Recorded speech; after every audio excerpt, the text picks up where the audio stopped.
ইমাম আহমদ রাজা খান ফাজলে বেরেলভী রাদিয়াল্লাহু তাআলা আনহু এমন আল্লাহ পাকের আবিদ ছিলেন। ও সোনা মানিকেরা, এমন আল্লাহ পাকের আবিদ বান্দা ছিলেন, দুনিয়ার সরজমিনে ইলম শিক্ষা করেছেন। ইলমের ব্যাপারে বলা হয়েছে বাবা 6 বছর বয়স যখন আমার আলা হযরতের, তখন তিনি 6 বছর বয়সে ঈদে মিলাদুন নবীর উপরে 2 ঘন্টা ওয়াজ করেছেন। কয় বছর? 6 বছর বয়স। ऐसा कोई माय का लाल है दुनिया में 6 বছর বয়স তো তাদের দুধের দাঁত ভাঙে না। 2 ঘন্টা মিলাদে মুস্তাফার উপরে तकरीर करा पृथ्वीতে, जिसने की है वो तेरे मेरे इमाम है।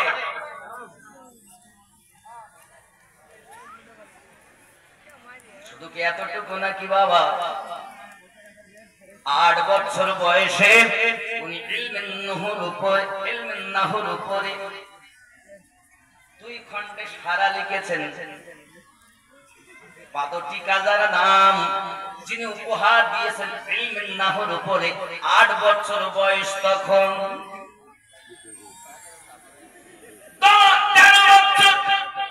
10 মাস 4 দিন বয়সে সরকারি আলা হযরত পৃথিবীর সরজমিনে আপনার আমার কাছে ফতোয়া প্রদান করেছেন। 10 বছর 4 মাস 10 দিন বয়সে উনি লেখাপড়া সমাপ্ত। 13 বছর 4 মাস 10 দিন বয়স উনি লেখাপড়া সমাপ্ত করেছেন, আর 13 বছর 10 মাসে ফতোয়া দিয়েছেন।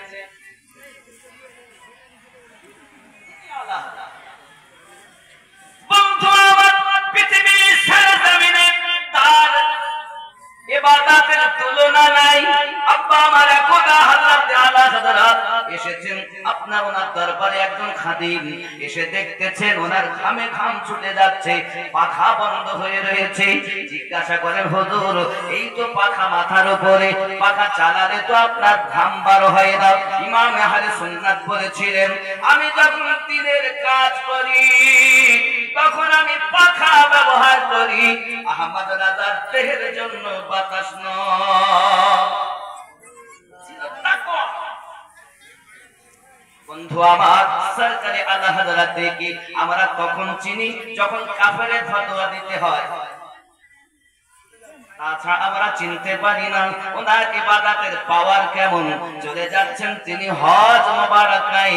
আপা আমার, দুশমনে নবী পাকের এমন একজন ব্যক্তির কিতাব হাতে করে নিয়ে দেখেন কিতাবটা যেন দুশমনীতে ভরা, সঙ্গে সঙ্গে ফেলে দিলেন সাগরে। কিতাব ফেলে দেওয়ার পরে ওই জাহাজের ভিতরে গন্ডগোল শুরু হয়ে গেল। আপনি আমার কিতাব ফেললেন কেন? কিতাব দ্বিতীয় কিতাব কিনে নিও, টাকা দাও না। দ্বিতীয় কিতাব নেব না, ওটাই নেব। সরকারি আলা হযরত ওই জাহাজের উপর থেকে হাত লম্বা করে পানির নিচে থেকে কিতাব তুলে দিলেন। ইনি হলেন আল্লাহর প্রিয় মুজাদ্দিদ।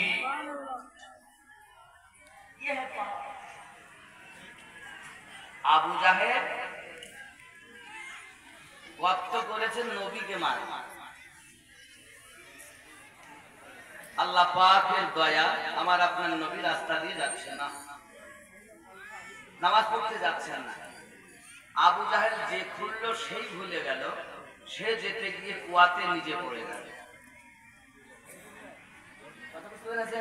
পড়ে যখন গেল, উপায় তো নাই বাবা, কি হবে? এমন করে চিন্তা ভাবনা, কোনো তো উপায় নাই।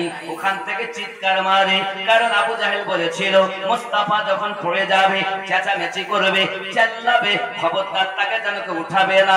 সে যদি মারা যায় তাহলে আমাদের পৌত্তলিক ধর্মটা বেশি জোরদার করা যাবে, এই জন্য তার ডাকে সাড়া দেবে না। পড়ে গেলেই ভালো, মারা গেলেই ভালো। যদি বলুন না উযুবিল্লাহ।